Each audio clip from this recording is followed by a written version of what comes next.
So you know you have to leave your relationship, but you're just not ready. That's what this video is about, because getting ready to leave a relationship is really tough when you're not ready. You may think you're ready, but you're not, and that's okay. So in this video, I'm gonna give you some strategies on how you can take care of yourself and be in the relationship when you're not ready to let go yet.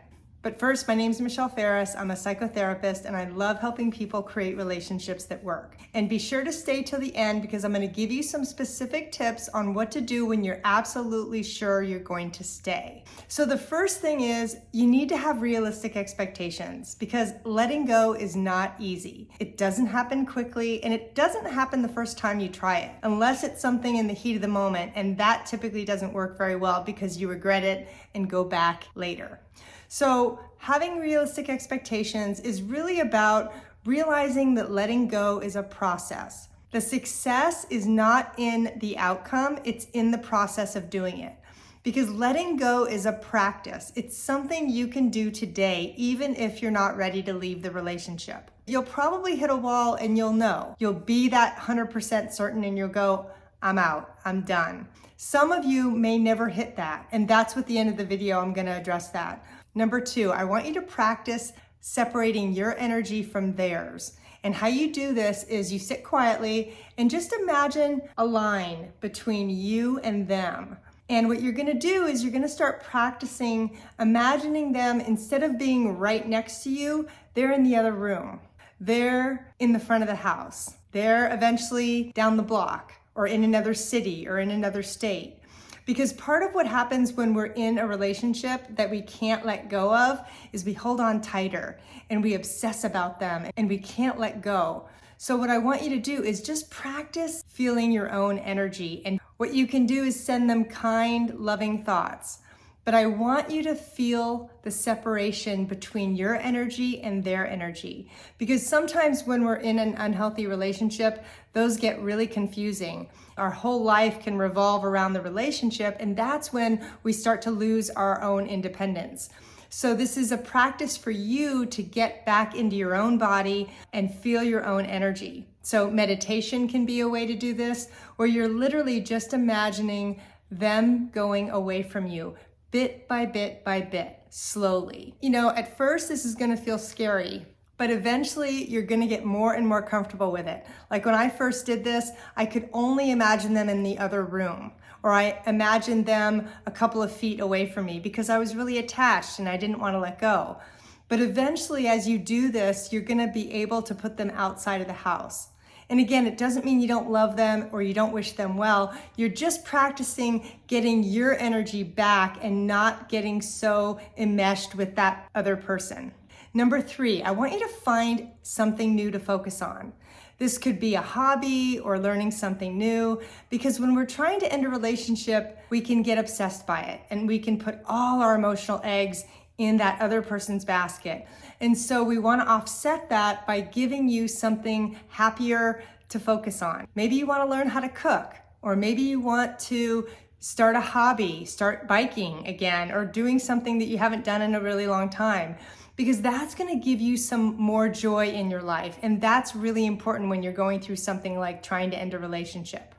The 4th thing I want you to do is be gentle with yourself. Nobody lets go because they want to. Usually there's a lot of resistance here. It's not something we can should ourselves into doing, okay? A lot of times when we're trying to let go of a relationship, you might be beating yourself up for not letting go yet, or making yourself wrong, or maybe you're hearing your family and friends say, you should just leave him, or you should just leave her. They're no good for you anymore. The problem is that they're not living it. So it's easy for them to comment like that, but for you, this is your life, and you may have to detach or even ask family and friends to not give you advice for a while because you need to figure it out on your own. So number 5, some of you are going to stay in the relationship no matter how bad it is. And it's not because you're bad or weak, it's because the trauma of being alone is too intense, okay? And this is what I talked about in the beginning of the video.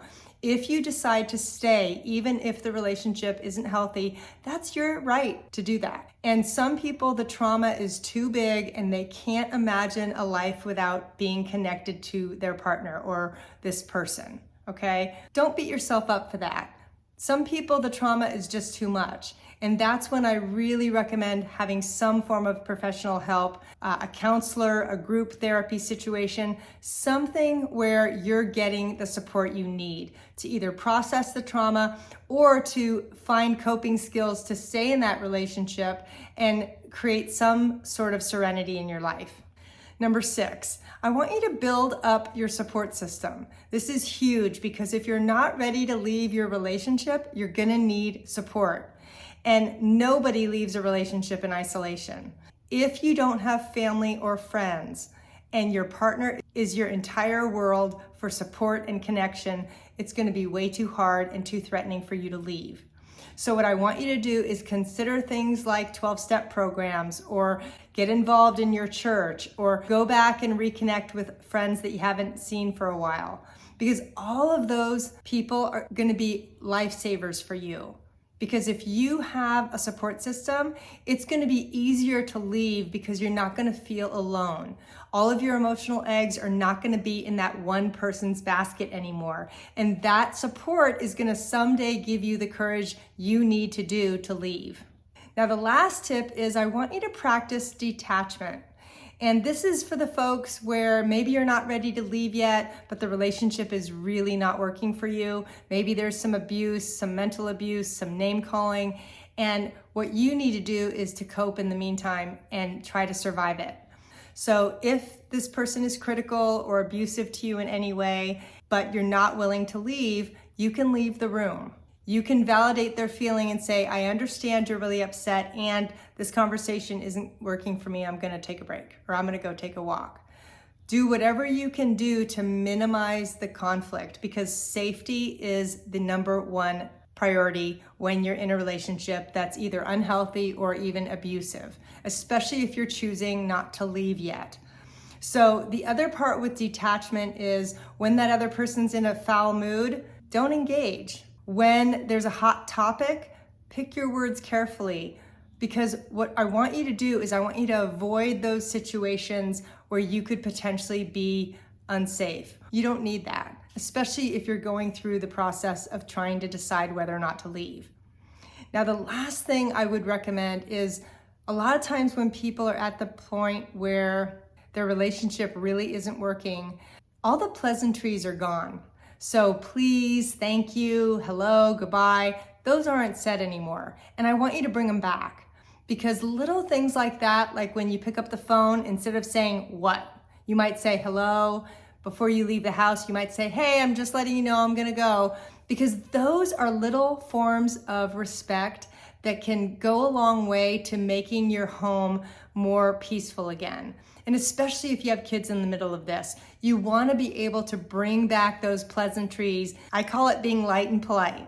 It goes a long way, because what I want you to do is preserve the integrity of your home and the emotional tenor of your home so that you can live in peace. Now, if you're sure that you want to end your relationship, go watch my video, The 7 Steps on How to End a Relationship in a Loving Way. Thanks so much for being here.